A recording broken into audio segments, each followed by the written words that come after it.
Hello, this is Dread, and in today's video topic, this is going to be the full build guide showcase for the Black Hole Ignite Mana Guide Sorcerer. So, before we actually talk about the build, I want to give some credit. Thankfully, I have a lot of people that come into my DMs and talk to me about last Epoch related things. Like recently, Pal Strawn, a friend of mine, wanted to mess around and make a mage build. So we ended up theory crafting for a few hours, and one of the skills that we saw that had some potential that hasn't been used yet because it got buffed recently is Black Hole. So we did a little bit of theory crafting and we ended up with something very similar to this. And we saw that it was pretty okay, but the problem is we needed something to test, and I don't play offline, so I have to actually go and level things. So that's what I ended up doing, and we ended up with this monstrosity. So I want to thank Palsteron for helping me out with making this build. I'm going to leave a link to his channel down in the description. This is effectively Palsteron's build that I am playing for him. So it's very fun. Now, how does this build work? What's going on? Well, this actually is a build that I have played in the past, Black Hole Ignite. That is because there's a node inside Black Hole called Heat Wave. Heat Wave gives you ignites per second based on your uncapped fire resistance. So if you have 500% fire resistance, you're applying I think 50 ignites per second. And normally that doesn't sound like a lot, but Black Hole notoriously has an absurd amount of more damage modifiers in its tree, which allows you to scale this damage further, right? And of course, as well, Sorcerer also has a lot of ignite scaling as well inside of its tree, which all of this combined means you can do a very large amount of damage with a lot of fire res stacking. Right now, I'm currently, I think, at 440% fire resistance. But let me tell you, let me fucking tell you, if you refine the gear and actually get good pieces of gear instead of what I mucked up in a day of Merchant's Guild, you can end up with 1,000 fire resistance. Let me tell you, you can end up with so much more fire resistance than I ended up with. I just, put the build together in a few days, right? Cool. You can do way more damage than what I'm doing in the footage. You can also go for a full DPS setup where you run enchant weapon instead of running lightning blast. Lightning blast just helps us out a little bit, but let's explain why I'm using mana guide and why the build looks like it does. So I look absurdly squishy on the outside, okay? I look as though I'm squishy, I will say, but I am not. I am absurdly tanky. To give you an idea, I spent 4 hours farming normal Aberoth without really paying attention to Aberoth's attacks or anything. I can face tank the Aberoth Slam. I can face tank most of his things. I can face tank the Beam. I can face tank Harbingers at 1000 corruption, very easily, not a problem. I can face tank Monoliths in the end game. And the reason why being is because of Mana Guide. So let me talk about this for a second.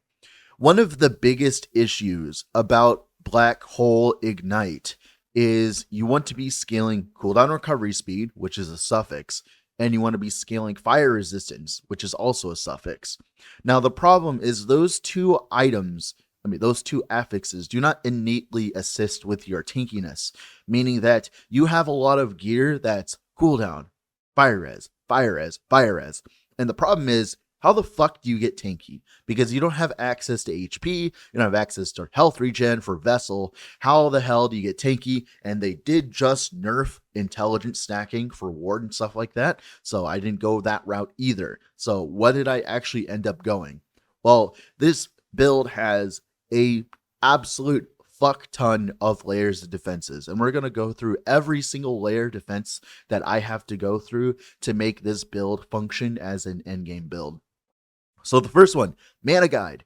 Since we put down our Black Hole and we have nothing else to do while we wait for our Black Hole to do the work, even though and it does plenty of damage, by the way, specifically in the Monolith of Fate in bosses, we don't have to use Mana Guide as often, but it's specifically the Monolith of Fate we need Mana Guide for because there's some really rippy things on the Monolith these days.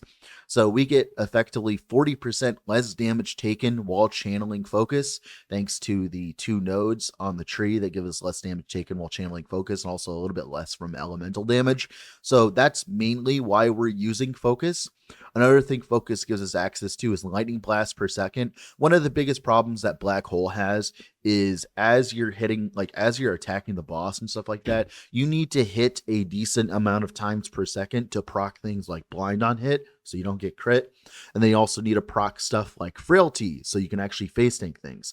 It's actually a genuine issue for black hole to reach frailty stat caps because of the fact that, of course, you're not hitting that much. So with 2 frailty on hit idols and of course focus casting lightning blasts in its own like little lightning AoE per second on top of black hole hitting every second is enough to get our max stacks of frailty and enough to get our max stacks of chill, which is good for us. Very, very good for us, right?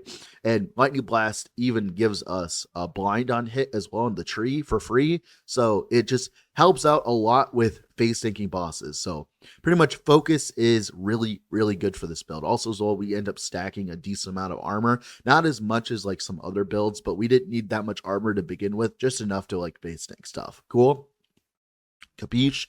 Now, next thing. We have knowledge of an erased mage. So we don't have that much mana yet. We could stack a little bit more mana than we currently have. But pretty much knowledge of the erased mage lets us, have more mom, right? Like mind over matter. Essentially, it's a PoE term that means that taking damage from mana before life. And since we have such a low life pool, we end up having our HP portion of our, HP actually being absurdly tanky because of this, mom that we have. Of course, there's mom at the top of Sorcerer as well. And then another layer of defense on top of this is access to, of course, Seed of a Yggdrasil. Now, this build can easily do Aberoth without Seed of a Yggdrasil, by the way. A good example here is I did Aberoth literally at level 80 because I had some decent gear and we slammed some decent gear, right? Like this build is like really good at killing bosses, or at least normal bosses. Not Uber Aberoth, by the way. I would never take Uber Aberoth for this. You deal nowhere near enough damage. Not many builds do, to be honest.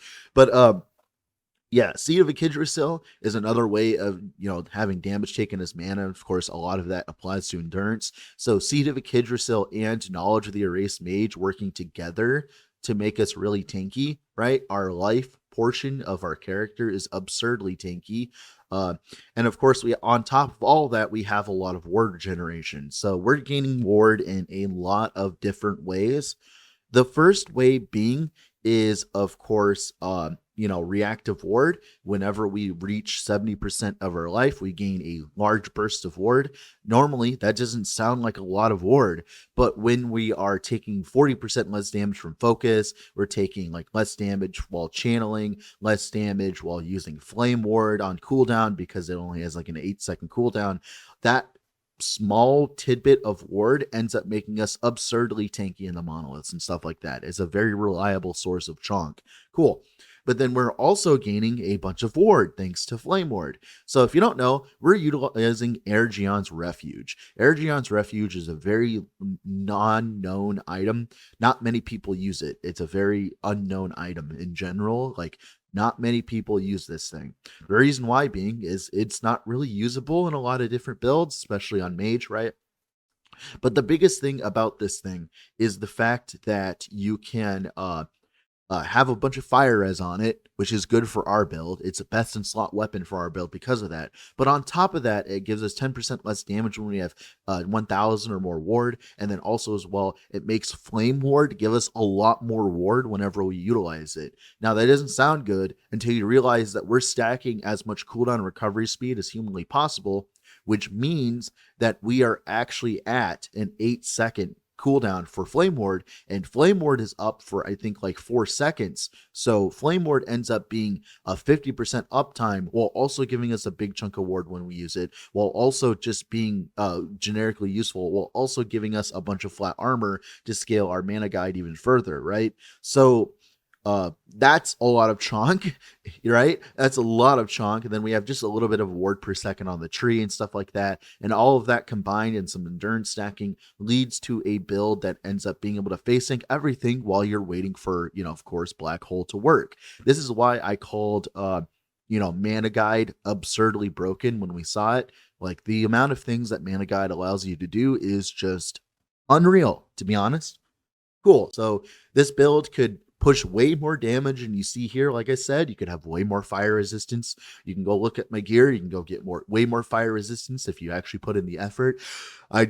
We did not have the time personally to invest further into this build, but like I said, we did spend 4 hours killing Aberoth because I had like 60 keys to go through, and now I have a lot of currency to play a lot of other builds. So if you want a build that can AFK kill Aberoth, not just like, kill him with decent damage and knowing what you're doing, but like literally AFK kill him pretty much, this is the build for you. If you want to play a build where you plop down a giant big black hole and you just walk around monoliths using Mana Guide, this is the build for you. Did you want to play a build with Mana Guide? This is the build for you. If you do not like slightly less clear as a build, this is not the build for you. The clear is not that good. I had to focus so hard on increased area of effect, it's not even funny. I needed so much increased area of effect, it's crazy. I've increased area of effect on my idol, on the prefix of my Mana Guide, on the prefix of my gloves, on the tree. There's even more area that we can invest into on the tree as well. Eventually we can get even more area. Pretty much we need as much area as possible, because the area at which black hole applies its ignites in is very small to begin with.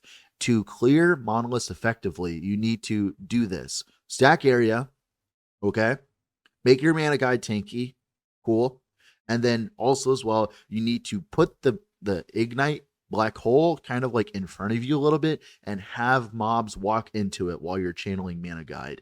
Right now, I look very slow in the footage. That is because I did not hit the slam on my Blood of the Exiles, my 2 LP Blood of the Exiles. I did not hit movement speed. I did not hit the tier 7 movement speed.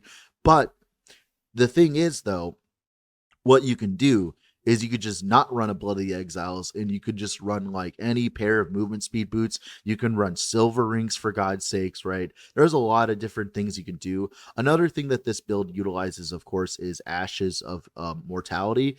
We were using it in the beginning because it ended up being a decent amount of ward per second, but you don't actually necessarily need this item. You could just go for another silver ring. Pretty much at this point, there's like 2 things you need to do to push this character to the absolute limit, or 3 things: more area, more damage with fire res stacking, and of course more movement speed. Now, like I said, there is a forbidden version of this build where we utilize enchant weapon to pop our ignites. We did get a 25 million ignite pop one time with this build, and it was very satisfying, and you can kill Aberoth way quicker with it. But the problem is, like I said, you don't get access to lightning blast from focus, which ends up being awkward because you don't have ways of applying all your frailty, all your blind, while you're channeling focus. So you do need to actually focus on, of course, applying hits per second so that we can get our sources of blind and frailty and stuff. But yeah, that's going to be it for me today. If you haven't already, I would heavily suggest leaving a like on the video and subscribing to the channel, as that is the best way of currently supporting me, and it's the best way to show me that you want more content like this on YouTube. Now, with all that being said, let's go in-game and talk about the in-depth build, shall we? All right, here we are in game with the character. Let's go over the skills. So I will say one thing about Black Hole is it's very expensive to build. That is because you need a very large amount of plus levels. So we're getting +1 from Unstable Core. Cool. We're getting +5 from our Knowledge of the Erased Mage. You can actually replace this with a 1 LP Twisted Heart, and that will function just fine. I think both options are completely fine. You can easily do this with a +1 Twisted Heart, right, and +4 Mage. So either option works. I just went with Knowledge of the Erased Mage because I can easily get a 3 affix 1 very easily, right? And then I think that's it for Black Hole. Yeah. So we have a +6 to Black Hole.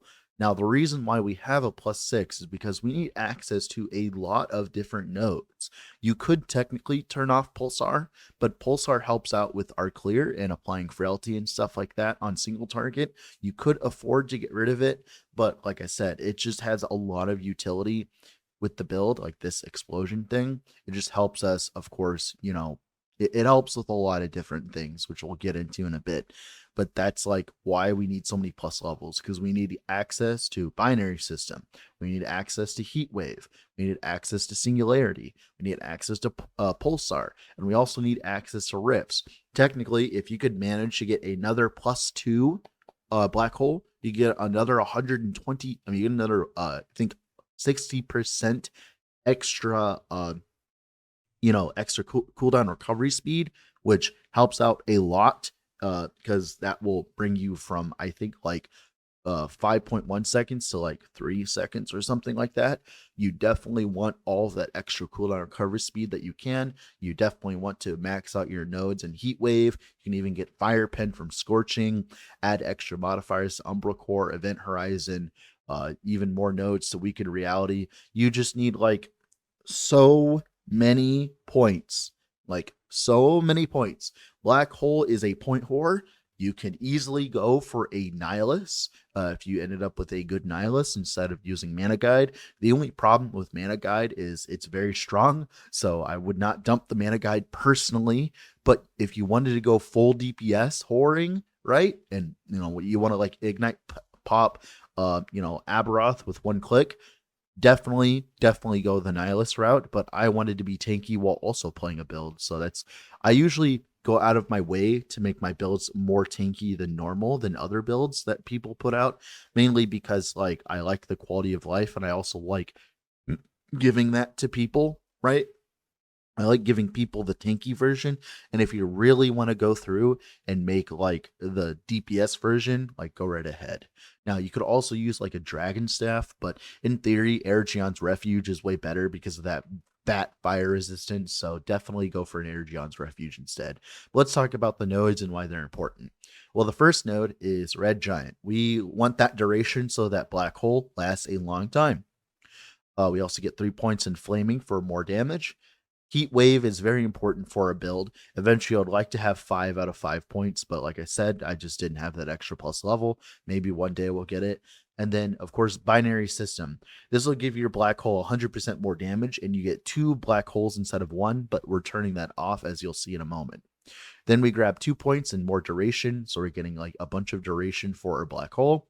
Then 1 point extra into Endless Maw. This is annoying that we have to grab because it does reduce the amount of black holes we can have, unfortunately, but that's fine because it gives us duration on top of that, so it's whatever. Then 2 points of Weakened Reality. This will apply to ignites, by the way, as long as they are being applied to enemies in the center. If you aim your black holes right, you can do more damage. And then also Singularity as well, more damage as well, but you can only have 1 black hole, which is why you only have 1 black hole, by the way, with this build, is because of Singularity instead of having the dual system. But that's fine, we don't need the dual system. 1 black hole is completely fine with this build. Now, like I said, Pulsar here. Pulsar, like I said, is this explosion. The reason why we like Pulsar is it helps us apply our frailty. It helps us apply our blind. It helps us apply like chill on hit. It helps us apply everything. You could dump this, but I'll be honest, between you and I, it kind of looks fucking sick, dude. So I don't want to get rid of it. So we're not going to get rid of it. But like in theory, you could get rid of it and like, move around some points here and there. But it is pretty good. And like I said, you definitely want access to rifts. In theory, you could actually just take out Pulsar and Event Horizon and then go for double points into rifts. And you can end up with a much better clearing, quote unquote, setup with a black hole. But like this is just like fuck around with the points, have fun with it pretty much, right? And that's pretty much it for black hole. Now, let's talk about Meteor. Meteor is literally just here for Craterborn.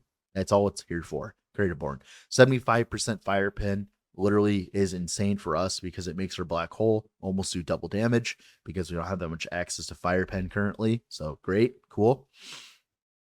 Focus, we're just doing the route of grabbing 2 of the less damage taken auras and then, of course, the new cooldown node. So less damage taken because we're applying chill and ignite, right? And then also as well, less elemental damage taken.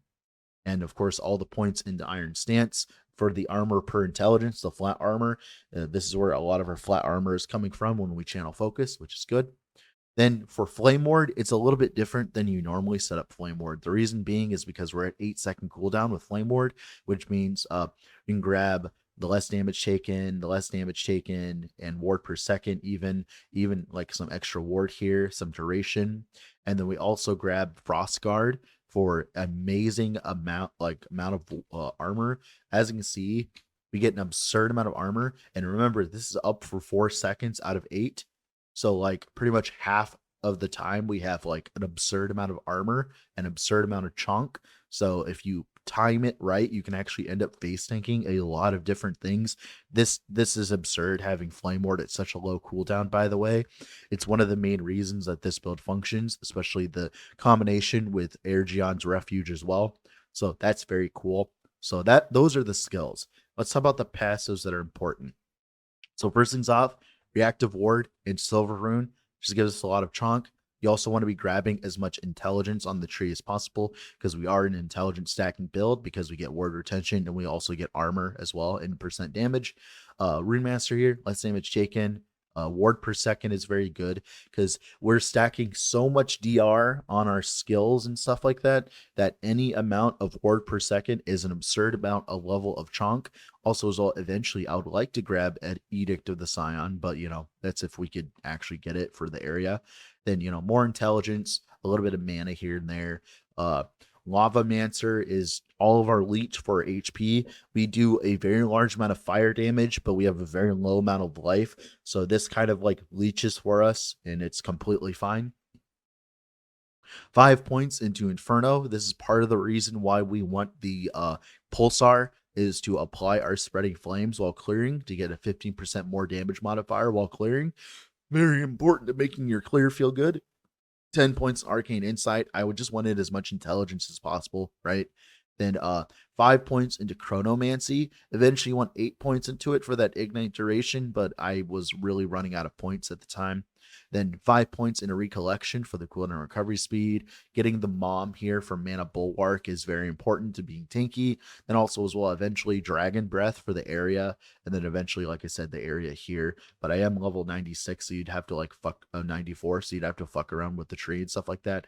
But with the rest of the points, 100% fill out Dragon Breath for the area of effect. We want as much area as possible. We are an absolute AoE whore with this build. We want as much AoE as possible because let me show you why we want area. Okay, let me show you why. Do I have the area? Here you go.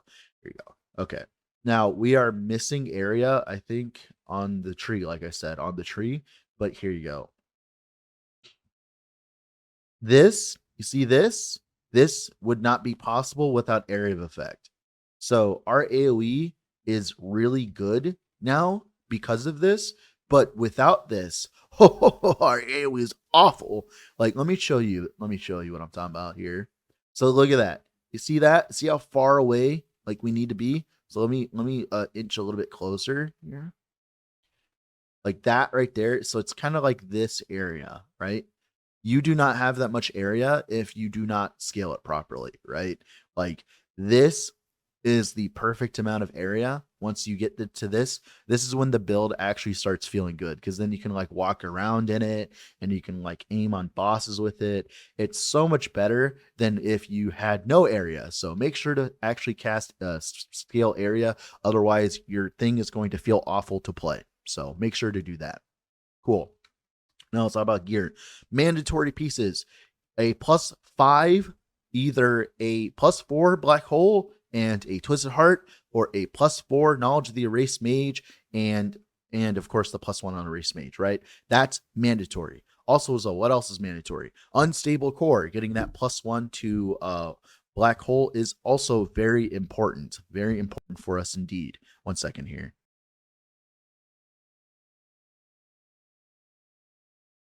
Sorry about that. Okay, cool. Unstable Core. The rest of the gear is quote unquote not necessary. You could play a Black Hole build without Mana Guide. You could play a Black Hole build without Airgeons. You could technically play without Seed of a Kid yourself.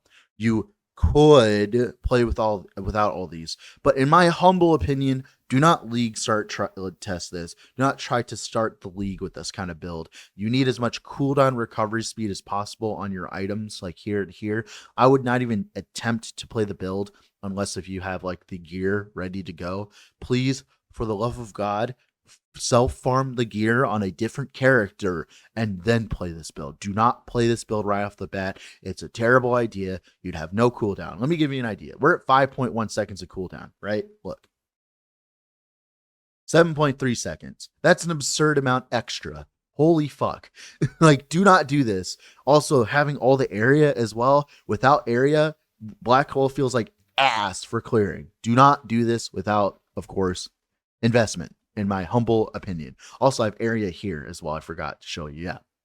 So yeah, let's talk about the gear. So I have Seed of a Kidgersoul with fire resistance. Cool. You want as much fire resistance as possible everywhere. Eventually, you'd want fire resistance on the Suffix of Mana Guide, but I needed it to cap my resistances currently. Uh, we're running Ergion's Refuge with fire resistance and intelligence. So at base, it gives us 80% increased damage and 75% fire resistance and all the flame ward stuff and the less damage taken. But on top of that, it also gives us access to the elemental damage over time affix. And of course, we can run fire damage as well. You could get Fire Pen that could help out, but like this is an absurd amount of percent damage for us. Very good item for our build. Pretty much makes the build function. Then Unstable Core. Unstable Core, you could re-roll it to get 150% increased damage and a bunch of mana, but pretty much we just want it for fire resistance, armor percent to make it so that when we're channeling, of course, focus, we get a decent amount of armor. Also as well, +1 to, black hole is absurdly important. Ring here, Ellie dot, resistance, fire resistance, right? Eventually, instead of that HP, you want fire resistance there, but like I didn't manage to get it there. Ring here. Eventually, you want fire resistance, elemental damage over time. I didn't hit it, so I didn't keep investing. As you can see, my gear is not refined. You could refine this way more and get way more damage than me. This is the low end of fire resistance that you'll end up with this build, by the way. Gloves, double T6 with area and fire resistance. You definitely want the area there. Right? Blood of the Exile. Eventually, you want T7 movement speed and T7 cooldown recovery speed on these. That is your preferable outcome for this because you need to move faster with Mana Guide. If you want to have a good time with Mana Guide, you 100% want more movement speed. Like you can go like a silver ring here and everything. Like I just wasn't able to invest into movement speed because I was poor at the time. I'm no longer poor, but I was poor at the time. Then also as well, knowledge of the erased mage, like I said, just getting damage over time or elemental damage over time or fire resistance on the top of your black hole. You could go for a 2 LP Twisted Heart with black hole and fire resistance. That would also work, right? But that's why I went with knowledge of the erased mage because it was way easier to get affixes alongside of it.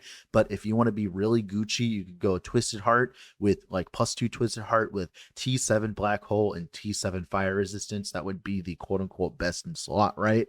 So cool. Then for idols, Throne of Ambition. That's actually why we run Pulsar, is for access to Throne of Ambition. Imagine this node just says 40% more damage and 40% more armor because it allows us to keep up Throne of Ambition during boss fights, right? Otherwise, we wouldn't be able to keep it up as we're like trying to dodge boss abilities and stuff like that. Very important. Also as well, I'm running a increased area and fire dot. You don't need this technically, but area, like I said, you're starving for it. 2 damage over time frailty idols. This is to help us apply frailty to bosses so we don't die. And then the rest of the idols are either ward, resistance, fire resistance. Eventually, if you like got better resistances than I did, you could end up with just better like stats overall, and you could actually go into fire resistance stacking on your idols. But like I said, with better gear. Now, one thing to note, because of the way that we're playing this build, flat armor on our gear, like on Praetorian belt here, and eventually flat armor gloves would be your best in slot, mainly because you don't have that much flat armor with this build, right? So you definitely want as much flat armor as possible because the biggest problem is like Unstable Core only gives us 200, Seed of a Kidgersoul only gives us 130, right? So you want as much flat armor as possible everywhere you can get it. So eventually get that, right? And I also do not have on my blessings, I do not have armor while channeling because I don't have my endurance capped. But once you get your endurance capped, you can actually get armor while channeling and you're good to go. Cool? Capiche? We good? We're good. All right. Now, with all that being said, this has been Dread. Off to go do something else. Bye.